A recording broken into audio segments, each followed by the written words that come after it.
It was supposed to be just another high-rating interview. Tucker Carlson sits down with Prince Harry to talk trauma, royalty, and scandal.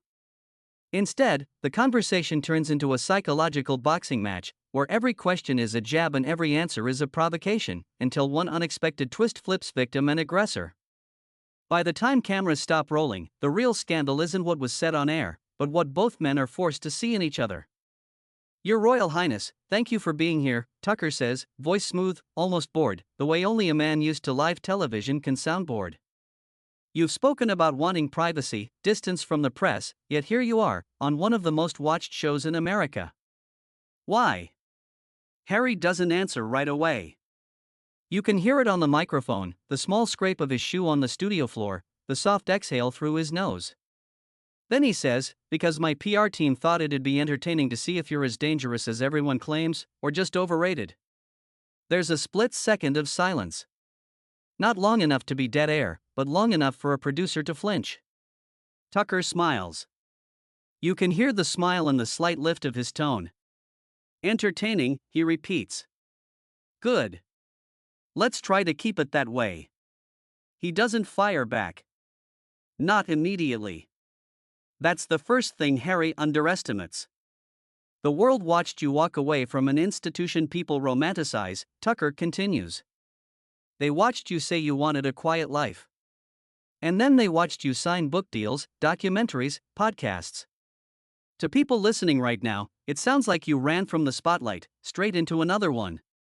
How do you see it?" Harry leans back, the chair creaks softly. "You people keep thinking I owe you an explanation for my life. I don't. Wanting control of my story isn't hypocrisy. It's survival." "You people?" Tucker asks lightly. "Americans? Journalists? Or just anyone who asks a follow-up question?" A faint, reluctant chuckle from somewhere off camera. Harry doesn't laugh. "You're American," Harry says. "You treat royalty like a circus act. You don't understand what it's like to be born into a role you never chose." "Maybe not," Tucker replies. "But I do understand what it looks like when someone sells a story and then gets angry that people bought it." There it is. The first real hit. Harry's tone cools by a few degrees. "You think I did all this for money?" "I think money helps," Tucker says, calm. "I also think anger helps. Outrage sells. For you. For me. For everyone watching. The difference is, I admit it." For a moment, Harry almost laughs. "Almost. That's cute," he says. "You admitting you're a provocateur doesn't make you honest. It makes you self-aware, and still part of the problem." "You talk a lot about the problem," Tucker replies. "The royal family. The tabloids. The press. Your own country. I'm curious, on the very long list of people who've wronged you, where do you place yourself?" Harry shifts. The microphone picks up the rustle of fabric, the clink of his ring against the armrest. "Is that your angle tonight?" he asks. "Turn the interview into a therapy session? Diagnose the prince on air?" "If you want therapy," Tucker says, "you're on the wrong network. I'm just asking whether any of this is your responsibility. The broken relationships. The public accusations. The ripple effects. You think I caused their behavior?" Harry's voice sharpens. "They used me. They fed stories about me to the press. They protected the institution, not the child inside it. And they're monsters," Tucker says quietly. "Got it. But here's the thing, you escaped the monster's house, and then wrote down the floor plan for the world. You set it all on fire in front of cameras. Does that heal anything, or just make sure everyone sees the flames?" Harry leans forward now. You can almost see his eyes narrowing. "Maybe people needed to see it burn. Or maybe," Tucker answers, "you needed them to watch you strike the match." In the control room, someone mutters, "Jesus," under their breath. The audio tech rides the faders, careful not to lose a single syllable. For a moment, the tension dips. Tucker looks down at his notes. Paper rustles. He lets the air stretch, giving listeners a breath they didn't know they needed. Then he says, more softly, "You've spoken about panic attacks. About losing your mother, about walking behind her coffin at 12. About wanting to break that pattern for your own children. I respect that. I actually do." The room softens. Harry's next breath sounds different. Quieter. "Then why is your tone dripping with judgment?" he asks. "Because," Tucker says, "pain doesn't make you untouchable. It makes you human. And humans can be cruel, even when they're hurting." That lands in a different place. Deeper. Less anger, more something else. Harry doesn't fill the silence this time. Halfway through the recording, the planned questions are already useless. This is where, in the version that aired, the editors cut to commercial. But on the uncut audio, there's something else. A chime. The discreet buzz of a phone on vibrate, too close to a microphone. Harry's gaze flicks down. He shouldn't look, but he does. You can hear the tiny, betraying pause. "Everything okay?" Tucker asks. Harry's jaw tightens. Just a message. The Palace group chat, flashing on the locked screen. 3 words, "Remember the agreement." Tucker doesn't know the content, but he sees the shift. A half-second of guilt, the flash of defiance over it. He senses something and, like any predator trained for television, he follows the scent. "Did your team approve my questions?" Tucker asks casually. "We got a very detailed email about what you wouldn't be comfortable discussing."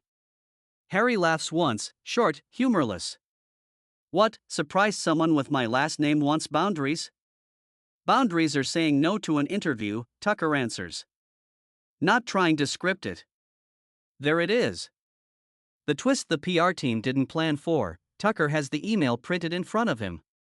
The same email that insisted no mention of money, no direct criticism of the royal family, and absolutely no questions about Harry's brother. He taps the paper with his pen. The microphones pick up the soft, steady click. "Your office asked us not to bring up your brother by name," he says. "Why?" "Afraid of how it'll look if you say out loud what you've implied in every other media appearance?" "They asked," Harry says sharply. "That doesn't mean I agreed." "But you signed off," Tucker replies.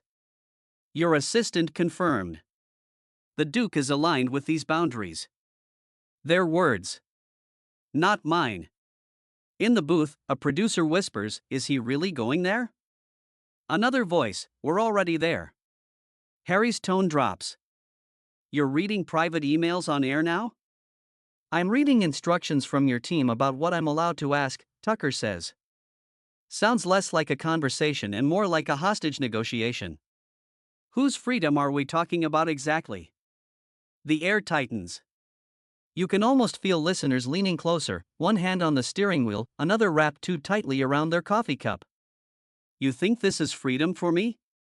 Harry's voice rises, controlled, but only just. "Being dissected by people who decided who I am before I even walked into the room?" "No," Tucker says. "I think freedom is the moment you stop treating every question as an attack. The moment you stop hiding behind your last name, or your trauma, or your team. Just you. No spin. No prepared answers." "Spin?" Harry lets out a small disbelieving sound. "You want to talk about spin? Your entire career is one long performance of outrage." Tucker shrugs it off.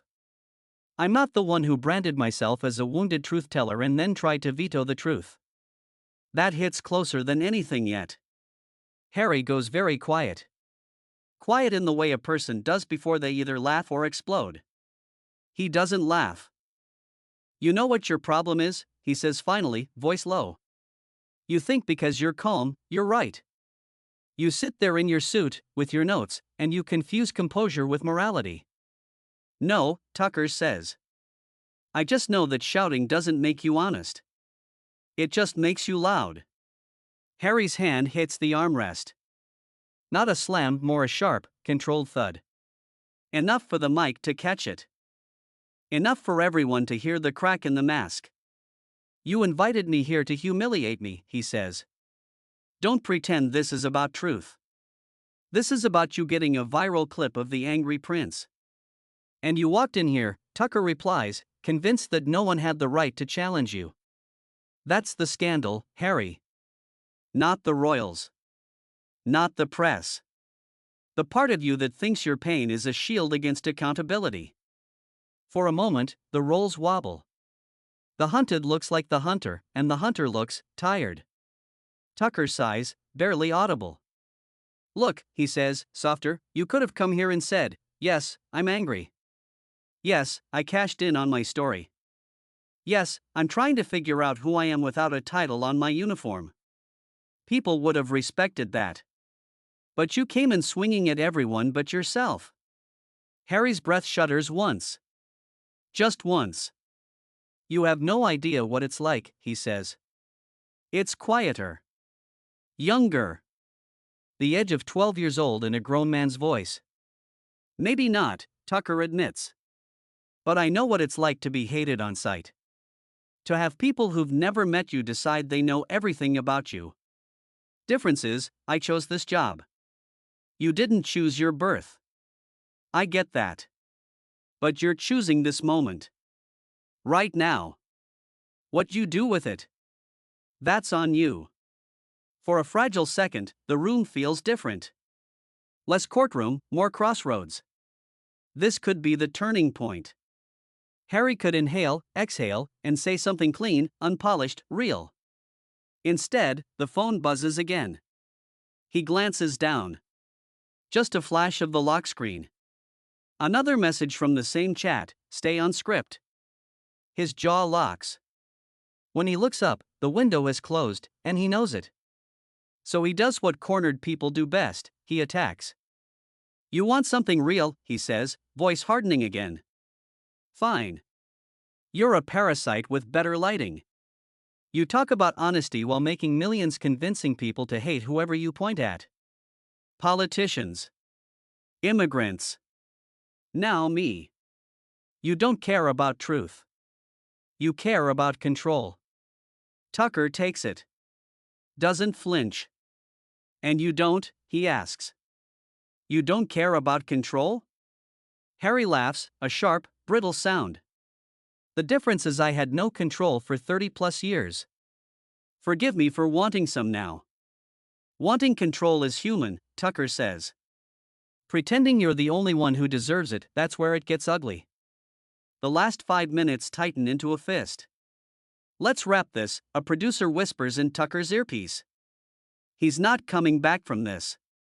Tucker ignores it. His eyes stay on Harry. His voice gets slower, clearer, the way it does when he's about to land the point he actually cares about. You came here to tell your side, he says. So far, your side sounds like this: everyone failed you, and now you're above explanation. Is that really the story you want people to walk away with? I don't owe them anything, Harry snaps.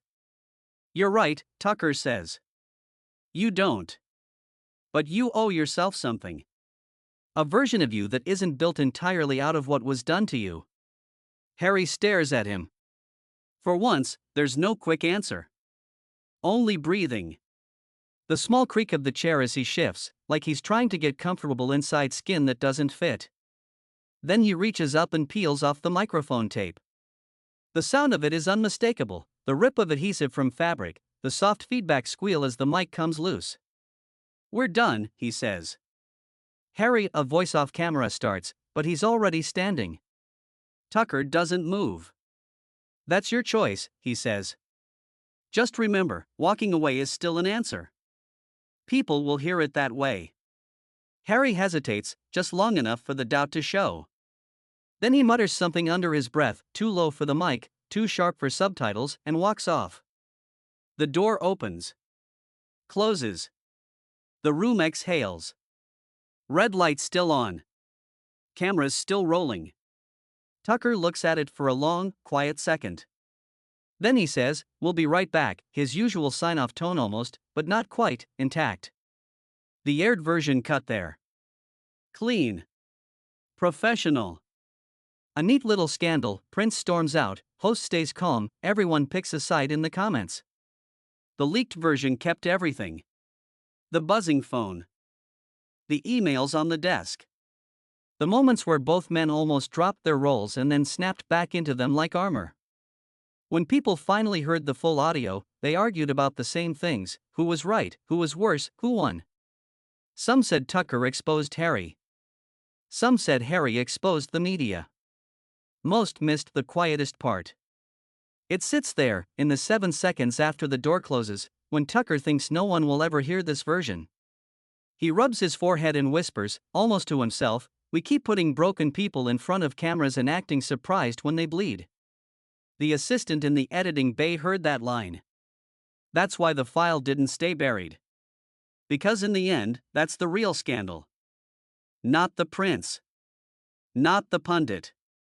But how easy it is, on both sides of the lens, to confuse pain with a weapon and civility with weakness. After this story, you'll hear 100 more interviews, 100 more exclusive tell-alls. Just remember, every time someone sits under those lights, they're not just talking to the world. They're staring into a mirror that talks back. And sometimes, the most dangerous thing it reflects is the part of them that refuses to listen.